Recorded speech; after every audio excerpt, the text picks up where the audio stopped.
여러분 반갑습니다. 저는 림반으로 활동하고 있는 천진성입니다. 언리얼 엔진을 기반으로 게임 VFX를 제작하고 가르치는 일을 하고 있습니다. 지난 영상 마무리 멘트에 반실사 스타일 이펙트를 만들어 보겠다고 했었는데요. 지난 스타일라이즈드 이펙트를 활용해서 더 발전시킬 수 있는 코스의 강의로 방향을 변경해 봤습니다. 저번 강의에 이어서 스타일라이즈드 이펙트를 만들어 볼 건데요.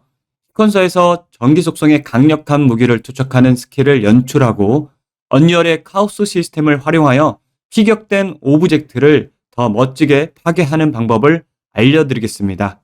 목차입니다. 먼저 언리얼 엔진 프로젝트 세팅을 진행하고 머터리얼과 나야가라 제작을 한 다음에 카오스 시스템 오브젝트로 파괴를 연출하고 마무리를 짓도록 하겠습니다. 언리얼 5.5 버전으로 진행이 되고 저번 강의에 만들었던 레벨 환경을 가지고 와서 환경에 쓰이는 라이트와 포그를 변경시켜 주겠습니다.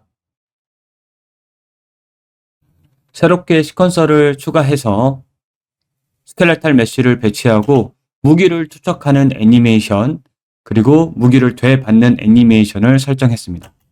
이번 강의에서는 스워드 애님셋 프로를 사용했지만 무기를 사용하는 적합한 애니메이션이 있다면 어떠한 에셋도 상관없습니다. 투척하는 무기의 동선을 쉽게 잡기 위해서 시네마틱에 카메라 릭 레일을 추가해서 만들도록 하겠습니다. 이렇게 탑뷰에서 보면서 마우스 포인트에서 오른쪽 버튼을 눌러서 스플라인 포인트를 추가하는 것이 가능합니다. 카메라 릭 레일의 스플라인 포인트를 이용해서 동선을 쉽게 만들어낼 수 있습니다. 동선을 다 만든 다음에 카메라 릭 레일을 시퀀서에 추가를 해줍니다. 트랙을 추가를 해서 현재 레일상 위치를 키를 주고 움직여보면 레일을 따라 움직이는 걸 확인해 볼 수 있습니다. 오리엔테이션을 레일의 잠금을 체크를 하시면 레일의 각도에 따라 움직이는 걸 확인해 볼 수 있습니다. 여기에 몬스터용으로 배치할 실린더를 추가하겠습니다. 높이 Z축을 2.5배를 줘서 트랙의 동선에 배치를 해주겠습니다. 자, 총 4개의 실린더를 동선 위치에다가 배치를 해 주었습니다. 무기로 쓸 메쉬를 가져오도록 하겠습니다. 투척 무기로 쓸만한 메쉬면 어떠한 메쉬도 상관없습니다.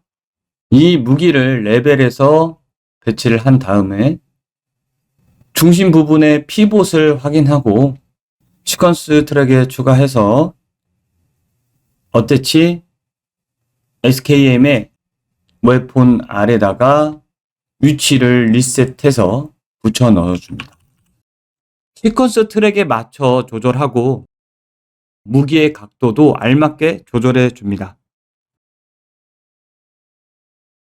스태틱 메쉬로 가서 이것을 복제합니다. 캐릭터용 무기 메쉬와 나야가라용 투척 메쉬를 별개로 사용합니다. 역시 레벨로 가져가서 피봇을 편집하겠습니다. 모델링 모드, 엑스펌, 그리고 피벗 편집에서 회전값이 알맞게 돌아갈 수 있게 중심으로 맞춰줍니다. 그리고 나오게 되면은 편집이 끝났습니다. 지웠다가 나중에 나야가라의 메쉬를 사용할 때 쓰도록 하겠습니다. 재질을 새롭게 하나 만들어 보도록 하겠습니다. 새 머터리얼을 만들고요. 알맞은 이름을 empty_obj라고 이름을 짓고 열어줍니다. 머터리얼 도메인 서페이스 블렌드 모드 오파큐 쉐이딩 모델 디폴트 리스로 설정하고 이미시브 컬러를 하나 파라미터로 설정을 하겠습니다. 이미시브 컬러는 0의 기본값으로 설정을 할 거고요. 여기에다가 플래넬을 이용해서 익스포넌트 인 값은 1 그리고 파워를 EXP도 파라미터로 승격을 해주고 기본 디폴트 값을 5로 넣어주겠습니다. 이 값을 노드의 오른쪽 버튼을 눌러서 노드 프리뷰로 확인해 보고 여기다가 멀티플라이 되는 파라미터도 하나 화이트 네스의 약자 브라이트 값을 2 정도 주고요. 이것을 여기다가 멀티플라이 하겠습니다. 메쉬의 아웃라인이 빛나게 프레넬을 설치해서 이미시브 컬러에다가 연결을 해주고 베이스 컬러의 기본 값을 0.25로 어두운 회색을 넣어주겠습니다. 그리고 저장합니다. 이 재질을 마우스 오른 버튼 머티리얼 인스턴스로 생성해서 열어봅니다. RGB를 15, 1을 줘서 이미시브 컬러에 들어오게 확인을 합니다. 이 빛나는 인스턴스 머티리얼은 VFX 이펙트 효과용으로 사용을 할 거고요. 캐릭터가 쥐고 있는 메쉬 재질에다가 적용을 시켜주도록 합니다. 그리고 파티클에서 새로운 나야가라 시스템을 만들어 주도록 하겠습니다. 메쉬 오리엔테이션 예제를 선택해서 템플릿을 생성하고요. 알아보기 쉽게 이름을 설정하도록 하겠습니다. 라이팅 포함 와이어프레임을 켜서 메쉬 이펙트를 보기 쉽게 합니다. 알아보기 쉬운 이미터 이름을 정해주고요. 루프 비헤비어는 once, 인액티브 리스폰스는 컴플리트가 아니라 시퀀스 트랙에서 끊어지면 같이 끝날 수 있게 킬로 바꿔 넣어줍니다.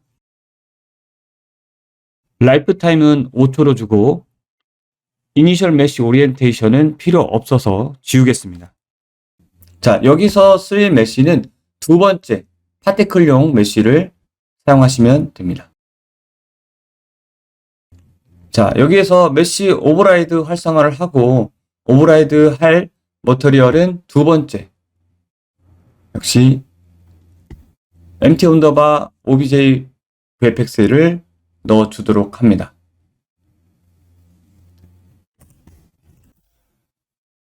스케일 메쉬 사이즈는 필요 없고 프로퍼티에서 로컬 스페이스를 켜줘야 파티클 위치가 트랙에 따라갈 수 있습니다. 업데이트 메쉬 오리엔테이션은 Z축 벡터를 1 주고요. 로테이션 레이트를 5를 줍니다. 컨트롤 D를 눌러서 복제하고 알맞은 이름을 넣어줍니다. 여기에서는 메쉬 렌더러는 지워주고 필요한 라이트 렌더러를 추가해줍니다. 역제곱 강세 사용은 체크 해제하고 반투명의 영향 알파 스케일 받기 체크해줍니다. 반경 스케일은 5, 디폴트 익스포넌트는 10을 주겠습니다. 업데이트 메쉬 오리엔테이션은 필요 없어서 지우겠습니다. 스케일 컬러를 넣어주고 RGB를 15, 1로 맞춰주겠습니다. 레벨로 나가서 벡터 배치에 파티클을 올려주고요. 나야가라를 시퀀스 트랙에 올려줍니다. 나야가라 컴포넌트 라이프 사이클 트랙 그리고 어태치를 시켜줍니다. 어태치는 카메라 릭 레일에 어태치 시켜주면 되고요. 파티클의 위치를 0점으로 맞춰주시면 카메라 릭 레일에 맞춰지게 되고 투척 무기의 매끄러운 이동을 위해서 키를 리니어하게 선형으로 맞춥니다. 트랙의 위치와 타이밍을 잘 맞춰준 후에 파티클을 디자이 에이지로 바꾸고 라이프 사이클 트랙을 맞춰줍니다. 컨트롤과 오른쪽 꺽쇠 표시를 눌러서 잘라줍니다.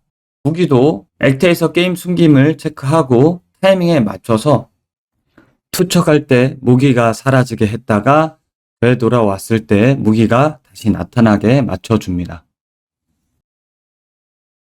자, 파티클에 이미터를 추가하겠습니다. 디렉셔널 버스트를 하나 템플릿 추가하고요. 입자를 많이 뿌릴 거기 때문에 유리한 GPU 시뮬레이션 타겟으로 바꾸겠습니다. 루프 듀레이션 5초, 스폰 버스트 대신 스펀퍼 유닛을 활용해서 이동한 거리값만큼 스폰을 시키도록 하겠습니다. 수치는 5를 주겠습니다. 라이프 타임은 0.5에서 1초, 플라이트 사이즈는 랜덤으로 0.2에서 1을 주겠습니다. 애드 벨로시티는 리니어로 Z축 1을 주고 벨로시티 스피드는 랜덤 값으로 5에서 30을 주겠습니다. 그라비티 포스는 필요 없고 드래그는 그래프로 바꿔서 0에서 0, 1에서 5가 되게 합니다.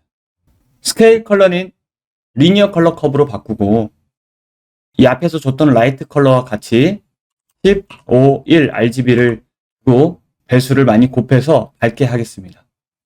끝에 있는 컬러는 15, 1을 주고 V를 1을 줘서 낮게 해주겠습니다. 스프라이트 사이즈 바이 스피드는 다 기본값으로 돌리겠습니다. 맥스 스케일 팩터만 1에서 5로 주겠습니다. 파티클 업데이트에서 컬로이즈 포스를 추가를 하고 노이즈 스트렝스는 1500 그리고 노이즈 프리퀀시는 5로 주겠습니다. 그리고 프로퍼티에서 로컬 스페이스가 꺼져 있는 상태로 나와야 무기가 지나가면서 입자를 남길 수 있습니다.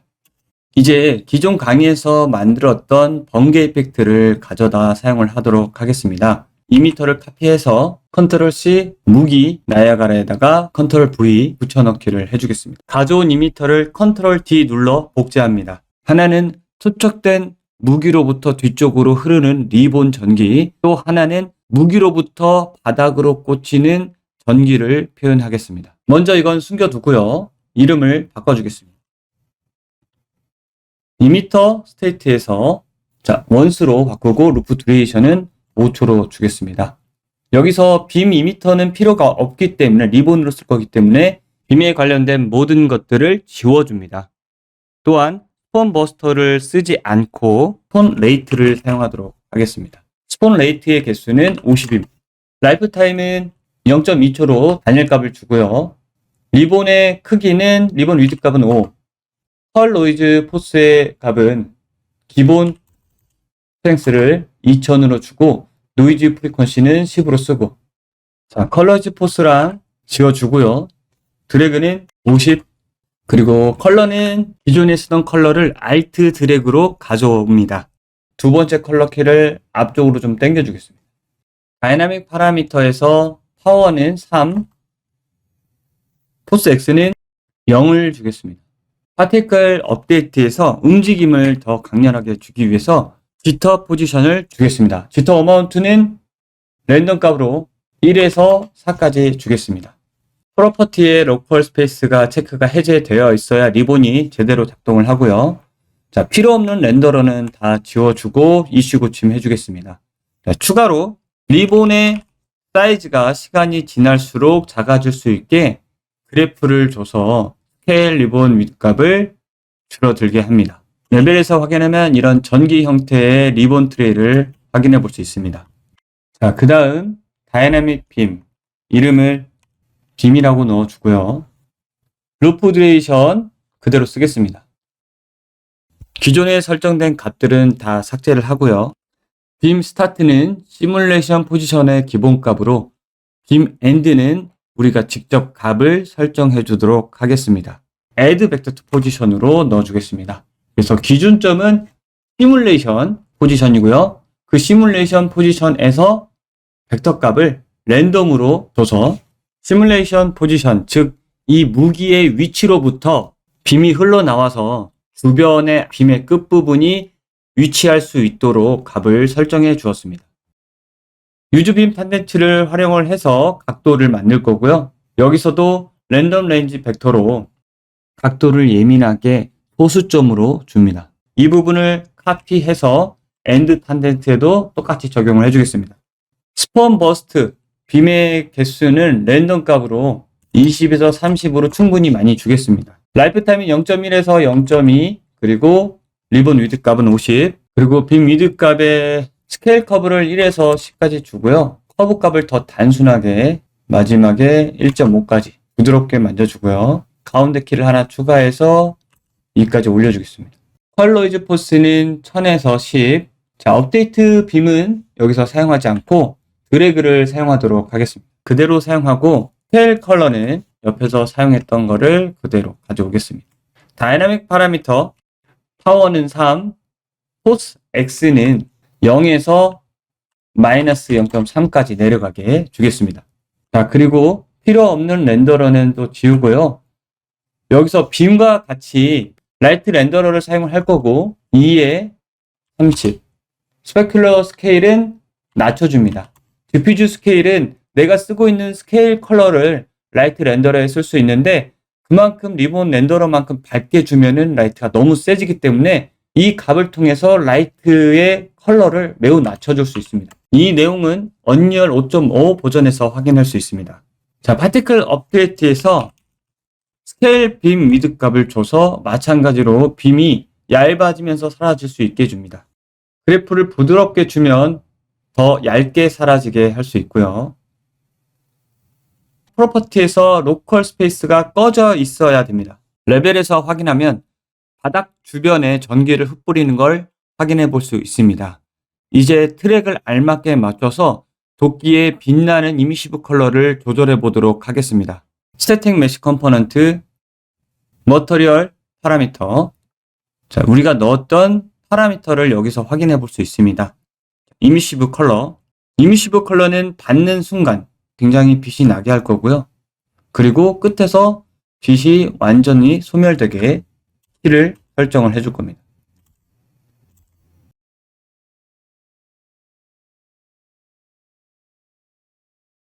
도끼가 빛이 나고 있지 않다가 던지기 직전에 빛이 강렬해지도록 넣어주겠습니다. 키 조절을 통해서 적합한 위치를 설정해 줍니다. 작업하기 전에 에디터의 플러그인 메뉴에 들어가서 카오스 관련 플러그인이 체크되는지 확인하셔야 됩니다. 카오스 에디터와 카오스 캐싱이 반드시 플러그인이 체크가 되어 있어야 됩니다. 부서질 대상이 되는 실린더를 선택한 다음에 프랙처 모드로 들어갑니다. 신규를 눌러서 새롭게 지오메트리 컬렉션을 생성해 주고요. 균등이나 클러스트를 선택해서 조각을 내줍니다. 여기서는 균등을 눌러서 최대와 최소의 브로노 사이트를 40개로 맞추고 프랙처를 해서 한번 부시고 한 번 더 부서질 부분을 선택을 하고 컨트롤로 다중 선택을 할 수 있습니다. 다중 선택해서 한 번 더 부서뜨리도록 설정을 해줍니다. 이렇게 한 상태에서 40개로 한 번 더 부서지면 더 잘게 부서지겠죠. 자, 그 다음 것도 신규를 눌러서 컬렉션을 생성해주고 여기서는 클러스터로 한번 부서뜨려 보겠습니다. 여기서 최대 사이트 40개로 프랙처 한 다음에 관통하는 부분의 컬렉션들을 선택을 해서 이번에는 균등으로 프랙처를 해보겠습니다. 자, 이런 식으로 반복을 해줘서 4개 다 만들어줍니다. 다 프랙처를 했다면 선택 모드로 나와서 지오메트리 컬렉션을 선택하고 디테일 옵션 창에서 제너럴 오브젝트 타입은 다이나믹 그대로 사용을 할 겁니다. 본 컬러 표시를 해제하면 원래 재질로 볼 수 있고요. 재질을 앞에서 만들었던 empty 언더바 obj로 넣어주도록 하겠습니다. 나머지 실린더에도 다 적용을 해주고 본 컬러 표시를 껐습니다. 브라우저에서 엔진 폴더 에셋을 사용할 건데 이 내용들은 수정하거나 파일의 위치를 변경하지 않는 게 좋습니다. 앵커를 검색을 합니다. 엔진 폴더는 세팅에 엔진 콘텐트 표시를 확인하시면 찾아볼 수 있습니다. 앵커 필드 액터를 찾아서 여기다가 배치를 해줍니다. 앵커 필드의 역할은 말 그대로 고정을 시켜줍니다. 지오메트리 컬렉션이 프랙처 된 상태에서 부서질 때 바닥을 고정시켜주는 역할을 할 겁니다. 실린더 밑에다 위치시키고 지오메트리 컬렉션을 선택한 상태에서 초기화 필드 플러스를 해서 스포이드로 우리가 설정한 앵커를 설정을 해주면 고정이 됩니다. 앵커를 복제해서 다른 지오메트리 컬렉션 실린더에도 다 배치를 해줍니다. 4군데 다 설정을 해줬고 마찬가지로 다 초기화 필드를 각각의 앵커에다가 고정시켜줬습니다. 이제 다시 한번 엔진 폴더에서 분필드를 검색해서 분필드 액터를 가져옵니다. 분필드의 위치와 방향을 발사체가 지나가는 위치에 맞추고 붐 민 스케일과 맥스 스케일을 0.8로 맞춰줬습니다. 유주붐을 체크해 주시고요. 시뮬레이트 플레이를 누르고 붐 벡터를 직접 충돌시키면 지오메트리 컬렉션이 부서지는 걸 확인해 볼 수 있습니다. 이 내용을 일관성 있게 가져가려면 캐시에 저장해서 트랙에서 키로 조절할 수 있게 합니다. 여기에서 시뮬레이션 플레이와 캐싱의 차이점을 알려드리자면, 시뮬레이션 플레이는 실시간으로 주변 환경 충돌에 영향을 받을 수 있고, 같은 충돌 값도 매번 다른 결과값을 얻을 수 있습니다. 카오스 캐시 매니저로 캐싱을 하면 실시간 시뮬레이션 비용을 줄일 수도 있고, 일관된 결과물을 연출 의도에 정확하게 맞출 수가 있습니다. 지오메트릭 컬렉션 선택한 다음에 액터, 카오스 캐시 매니저를 생성시킵니다. 이름을 알아보기 쉽게 바꿉니다. 시퀀스 트랙에 추가해서 시작 시간에 키를 넣어서 캐싱된 애니메이션의 속도를 조절할 수 있습니다. 오른쪽 하단에 캐시 모드가 녹화로 선택되어 있어야 부서지는 애니메이션을 녹화할 수가 있습니다. 다시 시뮬레이트 플레이를 해서 종료한 후에 녹화된 애니메이션의 속도를 키로 보면서 조절할 수 있습니다. 타이밍에 맞춰서 이쁘게 키를 잡아주시면 됩니다. 예쁘게 부서지는 부분이 녹화되었으면 녹화를 스태틱 포즈로 바꿔서 더 이상 녹화되지 않게 하고 나머지 3개의 실린더도 캐싱 작업을 반복합니다. 나머지 지오메트릭 컬렉션도 캐싱 작업을 끝내고 충돌시켜 부서뜨린 결과입니다. 반드시 하나의 캐시 매니저를 녹화한 다음에 스태틱 포즈로 돌리셔야 문제가 없이 하나씩 캐시에 저장이 됩니다. 우리가 만든 무기 투척을 메인으로 레드 이펙트, 데미지 이펙트, 전 강의에서 배웠던 무기 전류 이펙트를 추가해 보았습니다. 나야가라로 투척된 무기에 번개 속성을 입히고 데미지 표현에서 카오스 시스템을 이용해 강력한 파괴력을 연출해 봤습니다. 이번 예제에서는 시퀀서에서 이펙트 스킬을 연출했지만 실제 게임 개발 업무에서 블루프린트를 사용하면 플레이 상황에서도 사용할 수 있습니다. 알려드린 내용을 기반으로 여러분들만의 멋진 효과를 만들어 보시길 바랍니다. 지금까지 림반이었습니다. 감사합니다.